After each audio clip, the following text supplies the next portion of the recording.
covering all your favorite parts of the 50-yard fight. This is the Inside the Walls podcast with Zach Kyleman and Jim Mernier. Good afternoon, good evening, and good morning, ladies and gentlemen, and welcome to Week 7's recap of Wednesday Rewind here on Inside the Walls podcast. Alongside me, my partner crime, 900 miles away, Zach Kyleman. Hey, how's it going, man? Good and week. Of course, me, Jim Mernier. I don't know how to get this week started, but first off, let's get to what you guys need the most, is what we have going on here on the podcast. Remember, you can follow us on any social media platform at InWallsPod. It's Facebook, Twitter, Instagram, possibly TikTok. I don't know yet. Or you find us on the NationalArenaLeague.com website /videos. We are either on the main page, halfway down the screen, or on the right side of the page, where you get updated videos from Inside the Walls. Also, contest. We're getting close. We got about 20 more subscriptions left. Remember, when we get 100 subscriptions on the Inside the Walls YouTube page, one of you, our listeners, via Twitter or Facebook, how we're going to do it, will win 2 free tickets to the NL game of their choosing, regular season tickets only. Unless we get some push from somebody else in the league, you might have something else. But right now, 2 tickets from us to you for the National Arena League regular season. That's easy. Just subscribe to us. Remember, like us on Twitter and on YouTube. Hit the bell. It builds morale, as one of our colleagues would say. And there you go. We're here to give you guys NAL action, from recaps to previews to interviews. Got a big week, week 8. It's cool that we got 3 games to talk about because we're full slate of games. Week 7 was intriguing. We got a couple of good storylines. Got a lot of heat from some people. But, hey, that's what happens when you cover the league. You get some heat from some people. But, hey, let's get into the games right off the bat. Let's start off in the battle down in Orlando, where the Columbus Lions went to the Jungle for the Jungle versus Jungle rivalry, if that is a rivalry. And it should be. They should be fighting for a battle axe of some sort. But it was a very close matchup at the end of the scoreboard, but it was a tale of 2 halves. First half looked like it was very, very one-sided by Orlando with the Cato doing his thing, Outlaw Beavers and they're doing thing, and Columbus just hitting the walls, not literally, but they were slow, couldn't get anything going. But a key situation happened in the third quarter that changed the whole narrative of that game, and Columbus got back in the game. We have a colleague of ours that says, yeah, it's a comeback, but he had no luck towards it. He didn't feel right about it. But it's for me as an outsider, this was happening during an event I was at with family, so I couldn't watch the game. My recap of watching it, the energy in the arena is there. Orlando's getting their fans back slowly. That's the big thing about any indoor league is you got to have fans in the stands. And also Orlando, like we said, multiple weeks, they're finding their way. They're still finding their way, and they're getting better. They're 500, they're 3-3, and they're currently right now 3rd in the standings at halfway point of the season. So for Orlando fans, for Jacksonville fans, for Albany, Carolina, for the whole league, we're all scoreboard watching, because one week it can flip to a different position on the board as we creep towards, I think, a very competitive July of entering postseason play in August. So entering midway through the season right now, for me, Orlando is a playoff team, not just based on their standings, based on their performance over the last 4 weeks. They're getting better. In this game, it was a classic arena game, 2 sides of story, certain things happen, narrative switch. But watching this game, I always kept saying, something wrong with Columbus. There's something not there. But they're being competitive, but they just ran out of gas. And from my perspective, that's me. But Cato going down third quarter really changed the narrative of this game. It did. It really did. And I mean, I could talk to you about how great this weekend was because it was all 3 games were competitive. But really, I mean, if you were watching this first half and you left, the Predators had everything going for them. They were defensively getting stops. Cato, as I've been saying, I know I sound like I'm like his number 1 fan or something, but I mean, the dude was showing why he's been trending upward consistently. excellent passes, either sidearms, downfield. Clarence Williams, him and those two have a great connection going right now. But mid third quarter, he goes down with an injury trying to stretch to the goal line, and things just kind of flipped. D'Angelo Fulford was not, you don't expect to be thrust into this role like this. I mean, sure, backup, I guess you have to have some readiness, but when you have someone that has been kind of able to elude and keep himself healthy this whole time, someone that's been in sync with the offense so consistently this year, and you have to go to Fulford, who, hasn't exactly had as much of the expertise as, say, Cato has. So, Yeah. Putting that in perspective, it just was a big mess, just kind of a big mush of a mess to try and kind of limp to the finish line. And really, Columbus had opportunities second half. Once Rakeem went down, they had plenty of opportunities. They came back and were within a score. Yeah. To even take this one home. But, interceptions, late penalties, just a bunch of stuff going the complete wrong way. Darren Daniel is not fully healthy still. There was talk, we understand that he was taking shotgun snaps because he's still not mobile enough, which is, again, shotgun in our game, at least the NAL's game. That's weird. That's weird to see. I know obviously San Antonio does it, but overall you're supposed to, most of the time you go under center, you do the drop back, or if you're like Jacksonville with Arvell Nelson, you do a quick pass right out of the gate, get that thing straight up and out. But for them, they had to do shotgun because it was a necessity just to even get a pocket to form. So clearly Columbus has to lean on their defense right now. Best scoring defense in the NAL right now, just as a heads up. If there's one thing Gibson doesn't have to worry about, these guys know how to play defensively and keep you in games. Clearly, though, this one should have been out of hand early.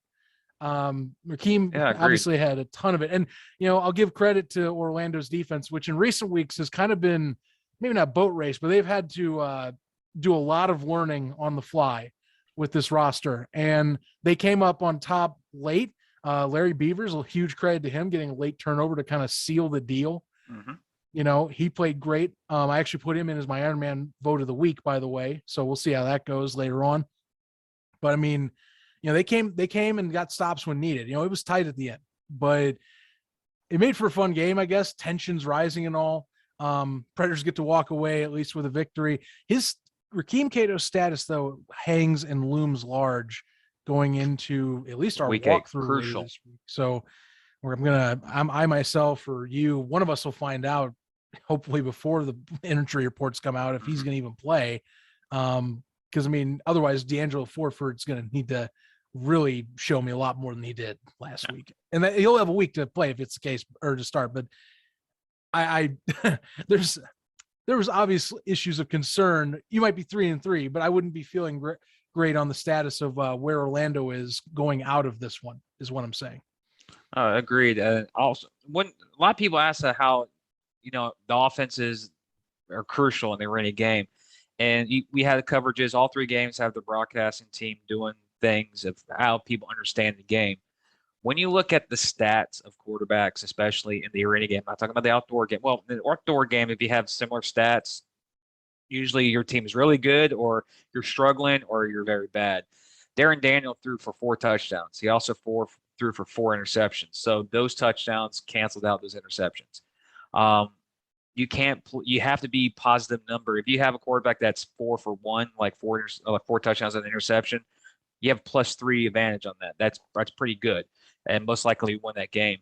I look at the stats of this game. Too many turnovers by Columbus in this game that cost them an opportunity to be in this game even closer for them to complete the comeback. Now, you had guys like Townsend and Fortson get their numbers, but when you overall look at their roster, Desmond Reese I think Desmond Reese didn't play, from what I remember. But there's things in this game, you got Fortson that gets, 43 yards, 2 touchdowns. Townsend got 55 yards and 2 touchdowns. But you look over, it's like, where's that third guy? Where's that fourth guy that's standing out? Yes, you have that third guy, Brown, that's getting some yardage, but he's not scoring touchdowns. But when you look at Orlando's stuff, Orlando's coming out here even before Cato got hurt. Orlando has a homeboy, Clarence Williams, that has 92 yards and 3 touchdowns. Lonnie Outlaw's getting in the mix. Also, Larry Beavers is getting in the mix. Larry Beavers made a huge play in the fourth quarter to seal the game. You have people on Orlando's side that are coming out that weren't not even in the story last year or last week. They show on this game. Yes, you have guys like Darren Clark that didn't. You could say he had 1 reception, but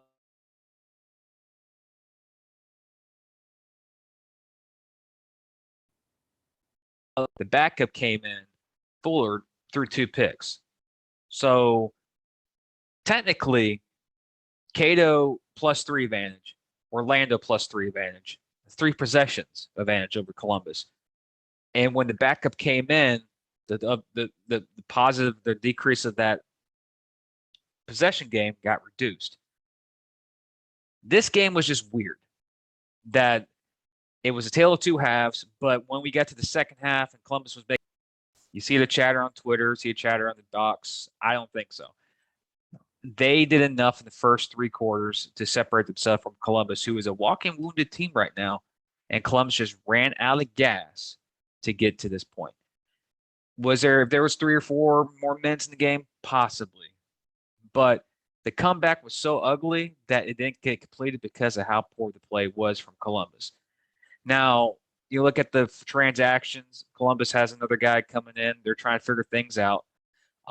This week's big for them. They play home against Carolina. Oh, yeah. But this week, did the Orlando stand the win? Not really. They got the 300. They got the 400 or 500 overall record. They're 3-3. They're there in the mix. They have a half a game lead over Jacksonville, half game lead over Columbus, plus a tiebreaker over Columbus. So midway through the season, 3-3 is pretty good from Orlando. Sorry about the technical difficulties, ladies and gentlemen. But overall, it's not really it was an ugly game, but sometimes the old saying goes in covering football, dude. You'd rather have an ugly win than a horrible loss. And even though it was ugly, Orlando got the W, and they lived to fight another day. For Columbus, they're 2-4. Now, no, excuse me, they're 2-3. Excuse me. They're 2-3. Go to the drawing board again, trying to find a way to, get your home crowd involved next weekend, this upcoming weekend when Carolina Cobras come to town, who are coming off a big win this weekend. It's a big game for Columbus if they want to slow down Carolina's progression to clinch the number 1 overall seed and get themselves back into the fold of things, or they suffer another loss to Carolina and slowly fall back, and hopefully either Jacksonville doesn't start pulling away with that 4 seed/3 seed. So it's a crucial game going to happen to Columbus this weekend. And from what we saw last weekend and what we saw a couple of weeks and the last couple of weeks from Columbus, I think it's becoming emergency time. It's urgent to get something done. Yeah, Columbus. I mean, quick changes. Obviously, you're talking about signings. I mean, they got another quarterback, Tommy Neely, and I mean, I think it's just out of necessity for who's banged up. I mean, Danny Southwood couldn't go this week in this game against the Predators, so you have Darren Daniel, who's coming back still from a car accident and is trying to go in. I mean, he has obviously a brace on his leg, again, the mobility issue. Mm-hmm. Doesn't help arguably for his accuracy, and they need someone that can guide that offense to where, defensively they can take care of things on that back end, but they're not having to worry about what if we give up those 1 or 2 touchdowns and then we get behind 2 possessions, can we keep up? So you need to have someone that can at least get back there and commandeer a competently run offensive unit so you can take advantage of Forston and Townsend on that side of the ball rather than just having their defensive capabilities most of the time being utilized. This week will be big, though. That's all. Defensively, though, I mean, hey, when you have the best scoring defense in the league, they bully you. They make sure that that when you're coming off the line, you got to fight through it every play. So Carolina, I think, knows that. Albany knew that 2 weeks ago. And Orlando, Orlando, they were handling them their way, but eventually they got at least to where they could apply a little bit of pressure. Now, I'll tell you, though, Columbus wishes they had, I think, either San Antonio's or Jacksonville's offenses. Because, I mean, the best game of the week, in my opinion, if we're just talking pure football, pure, just arena fun, it definitely was. It was definitely in the Shark Tank, and it was one that I think you and I in the final walkthrough, we were hinting at it, that we were like worried how this game would turn out. We didn't know how San Antonio would look, coming off a loss from Orlando. They played Orlando close, but can they play Jacksonville, who arguably at that time we had as even higher ranked and trending even more up? And they came in, and the entire game, it was back and forth. Lead changes aplenty, or San Antonio for a good chunk of this, for at least 2 quarters, had about a possession lead, or at least would be a few points ahead. I tell you, Jim, they were a few decisions away from pulling this one off. A few different choices on possessions, they could have pulled this one off in the Shark Tank. Yeah, I'm very impressed with San Antonio. We said multiple for the last couple of weeks. San Antonio is getting better. Each and every week they're improving each and every game. Now, they just went wire to wire at Jacksonville. They ran out of gas in Orlando. They ran out of gas went wire to wire with Columbus, and in the first game they ran out of the gas with the Orlando Predators the first time. Yeah. Now they got Albany coming to town. Is this the week they finally get everything together, play a complete game, and pull off a win? If they pull off a win, that's a huge upset in the arena game, especially in our league, and that really will start shaking things up in the standings a bit. But overall, this game is Jacksonville. They're just a different team now with Arvell Nelson. Like every time Jacksonville gets the ball, you think they're scoring almost every possession now. You weren't doing that early in the season. Arvell Nelson has really, made this receiving core, Miles Kelly, Naquan Murray, Rob Jones, Devin Wilson, a better group. Yes, with the great offense they do have, hits them in the back end and the defensive side of things. Their defense is kind of where you call those bull guys with the bull, towel, like, you're talking to Matador. Matador. That's the Jacksonville defense right now. It's like a touchdown. Here we go. Ole! Here goes Arvell Nelson again. Let's do it again. Defense come out. Ole! At least that's the thing. At least they stood up for one or two drives that really changed it. Because Arvell did throw an interception early on that made me think, oh wow, we can get it. It'll be a 2-possession flip for these guys, for at least for the Gunslingers here, and Gunslingers had to settle for a field goal. No. 2 field goals they had to settle for. 2 of them that makes me think, man, I wish you were just a little more aggressive on those plays, Coach Shaw. When you're already 0-4, I don't know. I mean, you get the ball back anyway. You already were a touchdown up. What do you got to lose? And even later in this contest, they took the field goal to kind of pad their lead. It was like later in the 3rd quarter or mid 4th quarter, whenever they kicked their 2nd field goal of the day, and I went, man, you could have just gone on this 4th down, maybe, see what you got. But I mean, that's just the nature of the beast. I mean, I can't knock them fully for taking points where you got it. Yeah. But the way the game flow is going, that's where I come from. Or, they're getting closer every week, but there's every now and then, and I know this is the background of the Gunslingers and where Coach Shaw was last year. They're using indoor football concepts every once in a while. They'll do basically what is, and by indoor football, I mean, you're playing outdoor football type of plays in an arena setting. Doesn't really work as well when you don't have the indoor rules in the NAL. So read option plays, so forth. Yeah. Right. So like one instance that sticks out to me, Jim, that 2nd field goal, the play before it, they ran an outside essentially pitch to a receiver. I originally called it a reverse. It was a pitch. And I went, okay. And they got smothered for a 5-yard loss. And I went, okay, I get what you're trying to do, but shouldn't you run a jet sweep here? Like that's something that's more arena-esque that makes more sense. A quick like outside edge play or something. I mean, honestly, the Sharks won just because they ran a similar deal with Arvell. They just went quick outside edge. It's hard to beat that type of play because there's little space to catch up and get that corner touchdown. So they were within inside the 5. And they blew that drive ended because they didn't want to risk it. Yeah. So I think there's a few cutesy plays that Coach Shaw does where I'm like, if you get away from those, I think you have something, but I think there's just one too many of those concepts that he's holding on to. I'm like, you got to get away from those to me, play. What's best in this league is my opinion. And so I know what you're talking about. That play where they ran that pitch. It works in the other leagues because the Jack linebacker is a good 15 yards away. And you do those pitches in the NL, the linebacker is only 3 to 4 yards away, so he can chase you down quicker. In that case, he pitched it, and the DB was right there because he's following the receiver. It's like pitch, tackle. I understand. But later in the game, they did a read option play, and it was like a 4-yard loss. Like, read options do not work in the arena game. Or they do. You got executing better. But if that Jack linebacker sees that play, what happening, it's a guaranteed loss no matter where it's on the field. There's just not enough space to run those plays or those ones that you need to have that outside edge. You have to focus on, think of it as an inside game. You know, you're either going to pass, or as many arena teams do, you do the quick handoff. You know, that's the one that's the off guard play. That is a jet sweep. Yeah, because at that point your defense has to react within a half a second to what's going on. But what San Antonio did do very well was the tight end screens. They ran a couple tight end screens throughout the day. They were getting 15, 20 yards a chunk. There was one play, I think it was like a 3rd and 19. They did a wide receiver tight end screen, and it was a touchdown.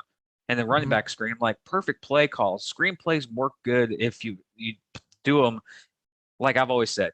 Run the screen when no one expects you to run the screen. Don't run the screen when they know you're going to run the screen because you're in territory. When you're 3rd and 19, you don't expect the freaking screen. You think of a quick out route or whatever. They ran a couple screen routes, and man, boom, touchdown. You could tell, even though over the last couple of weeks, Shaw is getting better as a coach, and he's getting better at calling plays. All the people of doom and gloom out in the world thinking how San Antonio is, just falling apart. This past weekend really kind of silenced the critics. Yes, they didn't win the game, but each and every week they're improving. They're getting better. You can tell by their fan base in San Antonio with all these watch parties. They're getting into it. A lot of San Antonio fans may question the end of the game about the timing scenarios. Of course, it's the arena game. It's going to happen. But I thought the referees did a very good job in that game. Was very balanced back and forth. It was a typical arena game where even in our chat group, whoever we were texting, whoever gets the first stop wins this game. Whoever scores last, whoever has the ball last wins this game. And what was very crucial, pivotal, was towards the very end of the game, San Antonio had a chance to, I think, kick a field goal to force Jacksonville. No, it was Jacksonville. Jacksonville could have kicked the field goal in the previous possession to be up by 10. And that was it. That could be, and then it was like, I think, a turnover downs, or I think it was either a possession or 2 possession turnover downs. And San Antonio got the ball, went down there and scored and took the lead. And I was like, you know what, Jacksonville should have done that. But at the end of the game, they did the quarterback read option just straight to the left side of the field, and Shaw calls a timeout during the play. Jacksonville basically just showed you the play they're going to run. And I thought, man, dang it, Burley, what a good time for that timeout for Shaw. Really pretty much froze the quarterback. And I was getting mad. It's like, get Hollis out there, kick the freaking field goal. If he misses, we're going to over. No, it wasn't overtime. If he misses, they lose. They were down by 1. But if he makes it, you make it. It's you're winning the game. And then I was like, you know what? Let's see what's going to happen. And he ran the ball. I'm like, oh, touchdown. Oh, they call timeout. Then we go to the review and see how much time's left. I'm like, there's still 3 seconds because they called the timeout. So the next play, I'm like, okay, don't run that same play. San Antonio knows it's coming. They ran the same exact play, and I'm like, you got to be kidding me. And, of course, Arvell didn't run. He jumped in and got in. Then they reviewed it again. I'm like, oh, he's clearly in the end zone. What are you reviewing? Then there's like, oh, we're reviewing the time. I'm like, it was a read option route. Right, the ball one snaps, the clock starts going, and it doesn't, it takes 3 seconds to run 15 yards to the left and dive over. So for San Antonio fans, I understand, the clock. Then you had the Columbus situation a couple of weeks ago. I just want to say, get used to it, because this is the arena thing. No matter what league you're in, no matter if this is the old AFL or the National Arena League, the clock issues always come to effect. And sometimes you get them, sometimes they burn you. And this time it burned San Antonio, but I think they did. I watched the game and rewatched it. The ending, yes, I understand what San Antonio fans are saying, that the clock was spinning. I saw what they're talking about, but if you look at the reviews from what the refs were doing, they actually had the actual clock there, so it never changed for them. So they knew the exact time. But overall, San Antonio caps off to you guys. You're improving like crazy. Jacksonville escaped with this win. They didn't. Me and you both thought they were going. San Antonio's going to be tough. Third, fourth quarter, Jacksonville's going to pull away. Mm-hmm. Jacksonville never pulled away. It came to the very end. It came to a classic arena football game. Whoever has the ball last wins. I'll tell you one element of this game that I think really exacerbated any of San Antonio's chances as well. Mike Hollis being the kicker in this contest, if you notice, many of them weren't getting back to the backboard. Mm-hmm. So who's returning those kicks, Jim? Khalil Rashad. Not one of the more versatile returners in the league, arguably the best returner in the league besides maybe Kendrick Ings. And Miles Kelly, Naquan Murray was in that conversation this week because he got a TD as well. I know that both sides got one. 113 return yards. It was an interesting too. It was an interesting strategy what Burley was doing. I think he was telling Hollis to just try and kick as high as you can without hitting the scoreboard and wait till our guys get down there. And we've talked about Rashad all the time is that he is the weapon in San Antonio. And he can either be the defensive side of the ball or he's a receiver or he's a kick returner. You could say he is the best kick returner in the league by Kendrick Ings. Right now, I may have just offended everyone else in the league, but every Saturday or Friday you see a San Antonio game, Rashad's going for 30 or 40, sometimes all the way to the end zone. He did a couple of them against Columbus and did one against Jacksonville. I think got called back for holding, but still the explosiveness was there.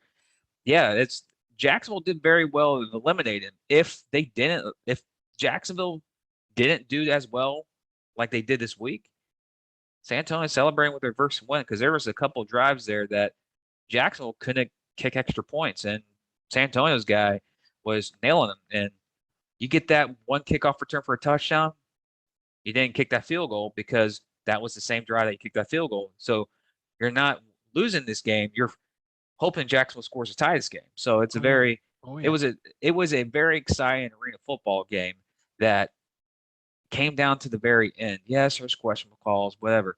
But San Antonio got a lot of respect in the league, got a lot of respect from Jacksonville fans, and got respect from for other fans watching in. Because at one point I saw on the stream, there were over 900 people watching Jacksonville's game. And that's a home game for Jacksonville. So that tells you when Jacksonville's on, people are watching. And San Antonio there playing a tough game, you got more people on your looking at the product. So it's a tough game, tough loss for San Antonio. But San Antonio, you're going home. You're finally home, and you're going against the Empire. So, yeah, you take the L against Jacksonville, but you get the win over the Empire. Trust me, you'll have a lot of people going, did I just see what just happened? So you guys are improving. And, yes, in the standings, you're only technically 2 games out of the playoffs, so you're not out of the race yet. Go make some noise this weekend and could be shaking up a couple of things. Yeah, they're going to have to get ready, though, and be prepared because, I mean, I don't know. If I'm Albany this week as we're going into this final one to chat on, I mean, it came down to what you wanted. You had your moment there to say we can get this, we can even it up. We have the one possession. Most of this game, they were keeping up. Then they were trailing for a little bit. They got a missed opportunity by Carolina, which we'll get into in a second. Mm-hmm. Right there on the cusp. You got to wonder. We'll talk on this right now. As Albany, build this week, the big game of the week, arguably their most important game in the season right now, if not the most important for the season, is it was being billed. Came up just short, 38 or 58-50. Was almost not even that score. Honestly, that score got a 2-point tack on at the end there. One thing they did this week, they said Darius Prince, he's not going to be getting just one catch. He's going to be getting all the catches. So 125 yards, 4 touchdowns. Yeah. Was basically the first guy Sam Castronova was looking for most of this contest. He was the guy, was what it was. But Carolina, it's how it is. They only lost by 2 coming into this one against the Sharks last time out. They come back and they say, okay, bigger game this week in terms of standings. Let's just go execute. You know what? They did. Oh. Went into the hostile environment a second time this year. You know, came out on top. And you could even argue, it's funny, Albany had a few calls not go their way as well. That was what's even crazier about this. Very entertaining game. Honestly, this whole weekend, incredible, like just tight packed, closely competitive games, ones that were on the edge of your seat. This one had me on the edge of my seat at the end because when TC Stevens missed that field goal, I went, oh man, it's game time. We got it comes down to one possession, under a minute. Here we go. And wait 5 seconds. Intentional grounding. What? What? Yeah, this game had everything. Honestly, from beginning to the end, and it was a classic battle of possessions. Like towards the end of the game, when Albany tied the game, and the announcer's like, "It's a tie game now. Everything's up. It's go time." Technically, Carolina still owned the advantage of the possessions. So yes, even though it was a tie game, Carolina still owned that possession advantage. Those are the small things in this game that you don't see in the outdoor game. The advantage of possession is very crucial. And the next possession, Carolina went right down the field, scored a touchdown. Oh, yeah, TC Stevens had a second half that kind of something that Albany to have was deuces. TC Stevens basically put the game, I think, to a 16-point lead in the second half. Then Albany came back, scored a touchdown.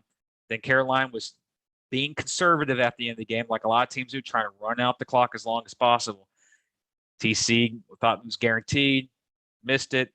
Castronova goes out there, and Carolina's front four just like, you know what, we ain't getting this. No, there's no comeback here. Intentional grounding, and I didn't realize that a lot of fans in that arena don't know the rules of intentional grounding. One person said it was an uncatchable ball. I'm like, that does. Yeah, it doesn't matter when your quarterback is in the end zone. Just so we could clarify, you have to get out of the pocket to throw a ball like that. So if you watch the broadcast again, as it's been pointed out now a few times, or you can go back on YouTube, you clearly see Sam's right behind the tackle. Pocket is tackle to tackle. So if you aren't beyond that far shoulder of the tackle, that's still in the pocket. You have to get out of there. And the ironic part of it is Sam is arguably, besides maybe Arvell Nelson, really the most mobile QB in the NAL. He scored 2 rushing touchdowns in this game. And it's almost like he just had a brain fart. Like he just panicked and threw it away. It's like, well, I'll live another day. Problem is, you're in the end zone, buddy. That's a safety. And, you know, they got that stop because they stopped Carolina on really the 2-yard line for an extra point kick. And TC Stevens missed that one just wide right. And you can tell TC's upset about it. He's like, that thing usually is automatic from. So the fact that option was even there, I was just so baffled because it was, like I said, the first play of that drive. I was like, we're going to have a long grinding drive. Both sides are going to duke it out till the end. It'll come down to that extra point off of Orozco's foot. And it was the most anticlimactic way of saying, well, there goes a game, because once you have the safety, you also have to give the ball back. Oh, you mean like how Albany beat Jacksonville? Now the anticlimactic miss. I know. That was also anticlimactic for OT. I was so baffled. And again, it's because Sam is so mobile. I just think, well, man, scramble around. I mean, if you, in the moment, I can only, hindsight's 2020, Jim. I get it. Yeah. But like for him, I'm thinking, man, you couldn't maybe go to the left. You didn't see a lane. You just went a few seconds and I'm getting that thing out of there. Oh, you got to be kicking yourself. If if you're Coach Manasan, Sam, you could tell after the play when he's arguing his case, you know, the refs, it's a good call. Wasn't there other calls they missed? They're funny. There's one safety they got wrong, one they got right in this game earlier. But Sam, you could tell frustrated, completely disbelief at what just happened after that play. And it's such crucial. That safety gave Carolina the season series win. They won the tiebreaker. No matter what happens in Carolina in a couple of weeks, yes, Carolina did their business. So there is potentially, if it does come down to the tiebreaker at the end of the year, Albany has to go to Carolina. So yes, the third matchup's in Carolina, but that fourth matchup possibly is in Carolina too. And yes, it's such crucial, but you look at you can think of Coach Rez. Yeah, kick this field goal, put this game away, game's over. Don't miss. You got to be kidding me. Fall by the intentional grounding. It's like, oh my God. But there were situations in this game that you got to give credit where credit is due. Bain, again, is showing why he is currently, in my opinion, the front runner of the MVP. The dude is just not beating himself. He threw one interception, but that interception was, I won't call it was his fault. It was more of a little bit of deflection from a receiver not catching it and went behind him and got picked off. Yeah, Kenny Veal played a good tip drill there. That's exactly what happened there. You're very familiar with that. You know? Yeah, it always has. But yeah, Lance Evans went down early, so you go, man, Lance Evans down. What can Bain do? Who will step up in his place? Holden boy James Summers comes in for the freaking win. He had a couple great catches, double cover catches early in the first half. And I was like, man, this is why we've been saying that Carolina has the better roster, the better team than Albany entering the year. A lot of people debate that, but they have proven now in 2 games that they're the better team. Adam Smith, again, 3 touchdowns. Like, not 3 touchdowns, excuse me. James Summers showed out, touchdown, rocking with yardage. Adams with 3 receptions, 41 yards. And of course, DJ Myers showing up, like tip of the hat. Those guys were coming out of the game, making crucial plays throughout the game. Of course, you have, the Zach Brown, not talking about the band. He could be playing the band as he's doing one-handed catches every so often out of the backfield. Jonathan Bain, I don't know. He did this in Jacksonville. He did this in Maine. He did this in the other league he played in. He knows when the game is on the line, he doesn't beat himself. You have to beat him. Against Jacksonville last week, he didn't beat himself. Jacksonville had to beat him. Like, he almost played a near perfect game last week, and Jacksonville had to play above their heads to beat Carolina. This week, 2 evenly matched teams, and it became like Bain is not going to beat himself. You're going to have to beat him. And what happened? Carolina's defense had to do that. Carolina's defense had to save the day. They did that on the very last play. But there was a couple of plays and a couple of catches in that game. I look at DJ Myers and look at James Summers and going, oh, this is picked. What's Bain throwing this? And back you see one-handed catch, two-handed catches back and forth the end zone. I'm like, not a lot of quarterbacks can put the ball in that position. And of course, the game is based on special teams. Carolina had a couple of good, decent returns, and they were getting deuces. Or Albany was not getting the deuce. And they got basically out Albany by Carolina in this game. And Carolina, right now, it's 6-1, top of the standings. They're not wrapping up anything yet. It's still way too early, but they get the crucial tiebreaker over the Albany Empire, and they play a pivotal game in Columbus this weekend. Again, for Albany, you're going to San Antonio, a lengthy road trip. San Antonio's getting better. Is this the week? Carolina, do they have a letdown game before they play Columbus again? Then they play Albany after that. So it's going to be very crucial. But overall, when I look at the Carolina Cobras, they went there with the mission. They had some hibachi before the game. When you get some hibachi and get some shrimp sauce, you're going to win 100% of the time. That's the go-to. But yeah, it was a crucial game, and you could tell about the fans in Albany. They're in uncharted territories. Like we've said, it's like Jacksonville. We're used to winning, and last year is like uncharted territory. Yes, Albany's still 4-2, but when you lose to the same team twice, you got to learn. You go, oh no, this is unfamiliar territory. Does this turn into a losing streak? Does this turn to a second half of the season that we don't never predicted, or does Albany answer?